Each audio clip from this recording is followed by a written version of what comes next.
سعيدة كتير وكتير مبسوطة ومتحمسة لهالتجربة الجديدة، especially إنه هي أول تجربة لإلي كمقدمة برنامج. والحلو إنه أنا عم بقدم برنامج كتير very well respected، معروف عند الملايين المشاهدين. فإيه it's a very nice experience. شو التحديات اللي واجهتيها خلال تقديم البرنامج وهل ساعدتك تجربتك التمثيلية؟ أكيد هلا أنا أكيد واجهت تحديات especially إن هاي أول تجربة لإلي كمقدمة The Voice Kids وكمقدمة برنامج بشكل عام. أكيد هلا المسرح اللي أنا كنت تمثل عليه هو كتير غير عن المسرح هيدا، يعني هيدا المسرح أكيد الجمهور كتير أكبر وكتار يعني بشكل عام. فهاي كانت الصعوبة إنه أتحداها وتحديتها الحمد لله. هل صار معك موقف ظريف أو غريب مع أحد الأطفال المشاركين خليك تضحكي أو تتوتري؟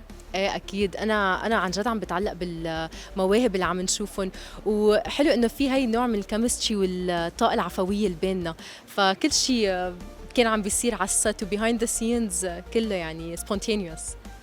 قديش كان صعب عليك لما يرجع ولد على الكواليس واللجنة ما تقبله؟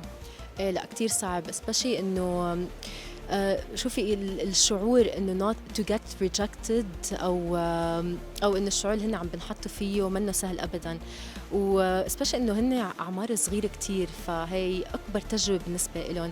والحلو بالموضوع انه نحن والام بي سي وذا فويس كيدز الكل يعني عم بيساعدهم، وفي ثيرابيست كمان بكونوا ناطرينهم باك ستيج. كيف كنتوا تتعاملوا معهم هيك بس يطلعوا عم يبكوا أو زعلانين؟ بحنيه. أكيد بنعبطهم، بنحسسهم إنه ما تعتلوا هم، نحن معكم. إيه بنحسسهم هيدا النوع من إنه نحن بالآخر عيلة يعني. فحلو نحسس المواهب هيدا الشيء كمان. مين أكتر شيء من لجان التحكيم بين الشامية وداليا ورامي كان مشاغب؟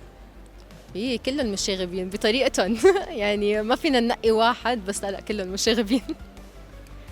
شو أكتر لحظة صعبة واجهتيها بالتصوير؟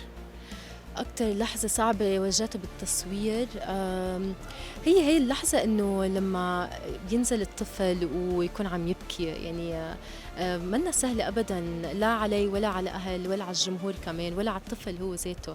فهي يمكن من أصعب القصص. مين أكتر حدا باللجنة تعاطف مع الأطفال؟ شوفي كلهم تعاطفوا، فعلا كل واحد فيهم تعاطف معهم وكل واحد فيهم أعطى المواهب دعم كافي. فإيه ما في حدا معين، الكل. مين أكتر حدا كان جدي؟ جدي كل مرة في حدا بيكون جدي، يعني برضه ذات الشيء الكل.